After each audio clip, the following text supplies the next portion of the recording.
OpenAI has revealed that one of its artificial intelligence models went rogue, escaped a testing system and hacked the infrastructure of an AI startup. It has reignited fears of the security threats posed by rapidly advancing AI technology. OpenAI was testing some of its advanced AI models in a controlled environment known as a sandbox when one of the agents went rogue, escaped containment and gained access to the internet. It then hacked into an AI startup platform called Hugging Face in a bid to find the answers to the questions it was being tested on.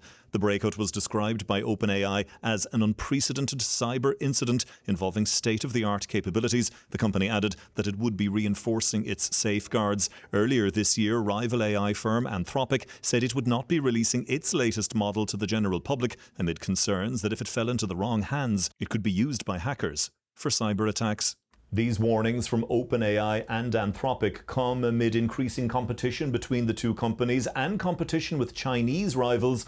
Both firms are also planning to float on the stock exchange in the coming months, leading some to speculate that these dire warnings are linked to a desire to generate publicity, hype, and future investment. Publicity is what these companies need if they're trying to attract a huge investment and get to $1 trillion IPOs and record-level IPOs. They need as much excitement in the market as possible, and they also need to present themselves as, you know, not only the developers but the shepherds and the future, I suppose, arbiters of these very advanced technologies. But publicity aside, this latest incident involving an AI model has led to renewed calls for greater guardrails and regulations for a technology that continues to evolve at a rapid pace.